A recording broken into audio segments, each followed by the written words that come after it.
Hey, parents and guardians, this is Mr. Hanson, the high school social studies teacher at the Cyber Academy, and I've got a question for you. What do you think the parent's role is in the education of their children? I love this question, and I realize that there's a lot of different reasonable answers to this question. But in order for me to do the best I possibly can for your child in my class this year, I really want to get on the same page with you so that we both understand what our expectations are of one another. You'll find a link in the same email where you found this video that will take you to a quick survey. Please take a minute to fill that out thoughtfully and honestly. I'll take your feedback very seriously. Thank you. Now, we're doing something that's never been done before. And one of my goals this year is to establish a really healthy line of communication, not only with you, the parents, but also with my students. There's going to be a lot of questions. There's just so much information flying around. It's hard to keep track of all of it all the time. Please don't hesitate to reach out if you're confused or if you just need to hear some information again or just a different way of clarifying something. Please don't hesitate to reach out. I get it. I understand. And I think that us being on the same page all year long will really be a benefit to my students, your children. If I can't provide you the answers you need, I'll do my best to point you in the direction of somebody who can. Now, a cool aspect of cyber school is that we're not tied strictly to a location and a bell schedule. Now, while we will have live Zoom sessions a couple times a week, we won't have them every day. And so something I'm curious about and interested in exploring is just what kinds of opportunities are afforded to us because we're not tied to those schedules. So hopefully this creates opportunities for our students to do some things that just aren't feasible in a traditional brick and mortar school. Specifically, I'm curious about looking into non-screen based activities that might bring some balance to your child's day-to-day life. I'm keenly aware of the amount of screen time that your child is just going to have being a cyber student. And so I want to think of assignments like having a conversation with another human being and maybe making notes and writing up a summary of that conversation based on a topic that we're learning about in class. Things like that get students away from the screen and toward other human beings. I just want to let you know that I'm aware of that, and it's not going to be easy, but it's a goal of mine to try to find some balance between the digital and the analog or the non-digital. Now, that said, there are some tremendous skills I hope to cultivate in my students that are digital skills. They're forward-looking kind of things that I think will lead to their future success.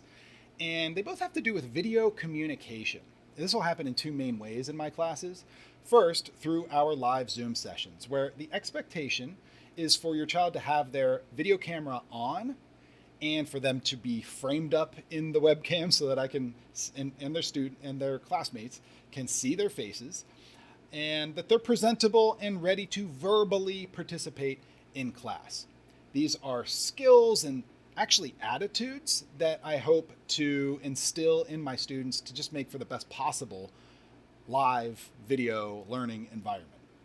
The second way in which these video communication skills will be practiced will be through recorded video responses, where I might give a prompt or a question and ask for students to provide their answer through a recorded video.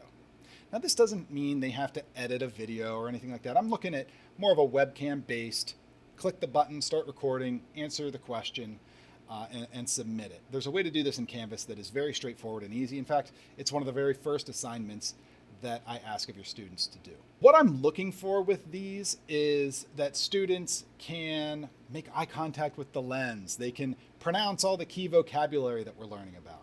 That they can articulate their learning in a comprehensible way. This isn't easy for a lot of us. It takes practice. It takes maybe even an element of performance to be able to do it effectively. I really do believe that the way you come across communicating your ideas is just as important as the ideas that you have. I think this because I think that's true in the real world. It's not enough to just have the right answer. It's necessary to be able to communicate the right answer.